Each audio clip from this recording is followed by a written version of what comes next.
이홍희가 13살 되던 해로 즉위한 지 1년이 되었을 때 수양대군이 양녕대군 등 종친들과 함께 그의 혼인에 대하여 입을 열었다. 하지만 그는 난색을 표명하였다. 그들이 재차 거론하자 잘 생각해보겠다는 말로 응대하였다. 그로부터 3일 후에도 똑같은 상황이 벌어지자 이번에는 상중이라 들어줄 수 없다는 말로 응대하였다. 두 번째 찾아갔던 날로부터 일주일 후에는 방법을 바꿔 설득을 시도하였다. 즉 수양대군을 비롯한 여러 종친들이 글로 설득했다. 이 글에는 이홍희가 결혼을 해야만 아는 여러 가지 이유가 구구절절 담겨 있었다.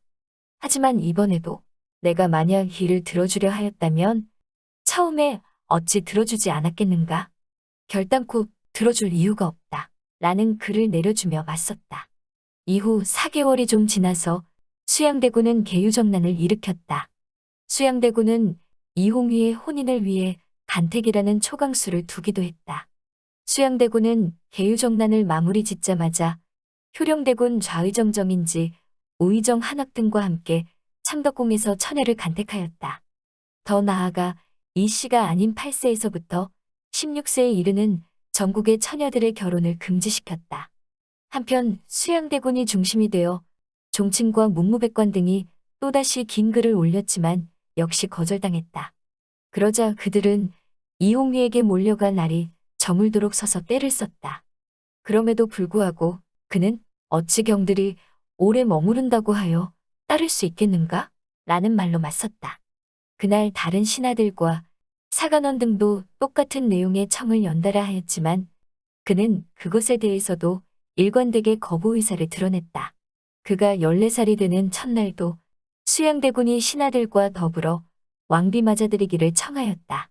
하지만 그는 국론이 이미 이와 같을지라도 끝내 내 마음을 움직이지는 못할 것이다. 라는 말로 버텼다. 참으로 당돌한 모습으로 그의 인물됨을 보여주고 있었다. 수양대군은 이런 상황에서도 창덕궁에서 처녀간택을 계속하였다. 이홍희는 송현수의 딸을 왕비로 맞아들였다. 수양대군이 처음으로 이홍희에게 혼인 이야기를 꺼낸 때로부터 8개월이 지난 시점에 송현수의 딸을 왕비로 특정하여 혼인할 것을 건의하였다. 이때 이홍희는 14살이었고 그의 딸은 15살이었다. 그동안 그렇게 버텼던 그도 결국 단종 2년인 1454년 1월에 송씨와 혼인하였다. 그런데 여기서 왜 수양대군은 이홍희의 혼인에 그토록 적극적이었나 하는 점에 의문을 갖게 된다. 우선 중전이 텅 비었고 또한 후세를 잇는 것이 중요하기 때문이라는 시각도 있을 수 있다. 하지만 수양대군의 이런 태도는 그의 야심과 무관하지 않다. 즉 혼인을 하지 않은 이홍희로부터 왕위를 찬탈하면 그에 대한 동정 여론이 더 크게 확산되고 거세질 것이다. 따라서 그런 동정 여론 때문에 저항 세력이 크게 형성되어지고 그들로부터 거센 공격을 받을 수 있다는 계산을 하고 있었던 것이다. 그동안 이홍희의 혼인에 관여한 인물들이 계유정난의 공신에 책봉된 사실과 송현수가 수양대군의 친구라는 점이 그런 생각을 뒷받침해주고 있다. 이홍희가 왕비를 맞아들일 때는 사냥과 경연에 적극적이었다.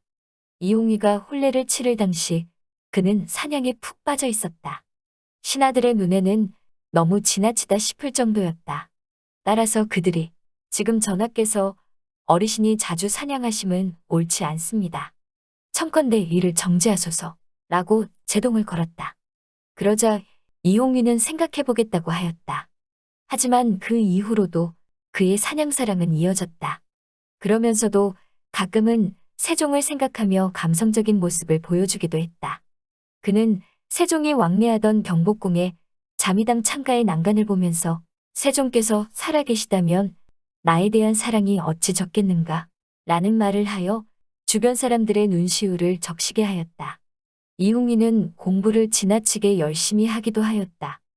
그래서 수양대군은 다른 사람을 시켜 여러 가지 국정에 관련된 일이 많은데도 불구하고 하루에 3번씩이나 경연에 참석해서 건강을 해칠까 두려움이 나제하는 경연만큼은 열지 말라는 조언을 할 정도였다.